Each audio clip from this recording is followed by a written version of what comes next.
तो द्रौपदी मुर्मू ने इतिहास रच दिया। जानते हैं ना क्यों? क्योंकि वो देश की पहली आदिवासी महिला राष्ट्रपति जो बन गई हैं। जी हाँ, दुनिया के सबसे बड़े लोकतंत्र की राष्ट्रपति बनने का सौभाग्य द्रौपदी मुर्मू को हासिल हुआ।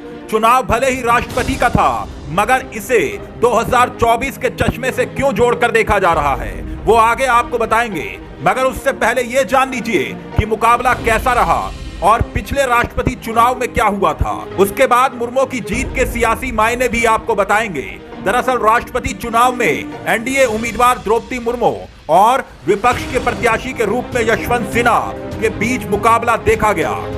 मगर द्रौपदी मुर्मू के पक्ष में जिस तरह से कई विपक्षी दलों ने पार्टी लाइन से हटकर वोट किए, उससे उनकी जीत पहले ही तय मानी जा रही थी और हुआ भी यही।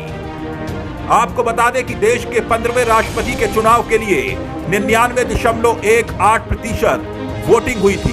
बीजेपी की अगुवाई वाले एनडीए के साथ साथ कई विपक्षी दलों का भी द्रौपदी मुर्मू को साथ मिला। शिवसेना हो, बसपा हो, बीजेडी हो, बीआरएस हो, वाईएसआर कांग्रेस हो, शिरोमणि अकाली दल हो, TDP, Janata Dal S, JMM, Subhaspa के साथ साथ कई विपक्षी दलों ने मुर्मू के पक्ष में वोट किया। इसके साथ साथ कांग्रेस, एनसीपी और समाजवादी पार्टी की ओर से भी क्रॉस वोटिंग हुई। ऐसे में मुर्मू की जीत पहले ही पक्की दिख रही थी। चलिए अब ये भी जान लीजिए कि पिछले चुनाव में राष्ट्रपति रामनाथ कोविंद को आखिरकार कितने वोट मिले थे।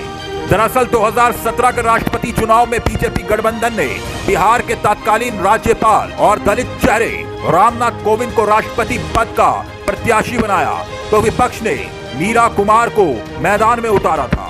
राष्ट्रपति चुनाव में 10,98,903 वैल्यू के वोट में रामनाथ कोविंद को 7,02,044 वोट हासिल हुए थे, जबकि मीरा कुमार को महज 3,67,314 वोट मिले थे।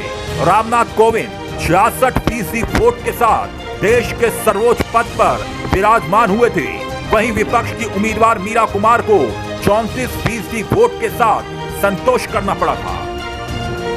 मगर द्रौपदी मुर्मू की जीत के बेहद दिलचस्प मायने 2024 के लिहाज से भी निकाले जा रहे हैं। जानते हैं क्यों?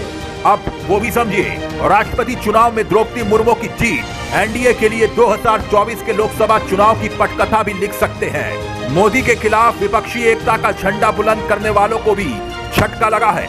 2024 के बाद से लगातार विपक्ष की ओर से कई बार ऐसी कोशिशें की जा चुकी हैं कि विपक्ष एकजुट दिखाई दे, लेकिन अभी तक धाक के 3 पात ही रहा। संसदीय चुनाव में भी ये हो नहीं पाया और राष्ट्रपति चुनाव में भी ऐसा ही कुछ देखने को मिला। राष्ट्रपति पद के लिए एनडीए उम्मीदवार द्रौपदी मुर्मू के सामने विपक्ष ने यशवंत सिन्हा को बतौर अपना उम्मीदवार भी उतारा, लेकिन समर्थन को लेकर कई दल पीछे हट गए। एनडीए की ओर से द्रौपदी मुर्मू के रूप में आदिवासी कार्ड चलने से राष्ट्रपति चुनाव में विपक्ष की एकता में जबरदस्त तरीके से फूट पड़ी। टीएसपी यानी कि मायावती की पार्टी से लेकर BJD, YSR Congress, JMM, Shivsena, Subhaspa, Shiromani Akali Dal हो या फिर दूसरे विपक्षी दल एनडीए उम्मीदवार के पक्ष में आकर खड़े हो गए। ऐसे में एक बार फिर से ये साबित हो गया कि बीजेपी और मोदी के खिलाफ विपक्षी एकता का दांव फिलहाल चल नहीं रहा, जिसका 2024 के लोकसभा चुनाव पर भी असर पड़ेगा, साफ तौर पर दिखता है। इतना ही नहीं, आदिवासी समुदाय के बीच भी बीजेपी को अपना सियासी आधार बढ़ाने का मौका मिलेगा। 100 अलग bureau report, news one India.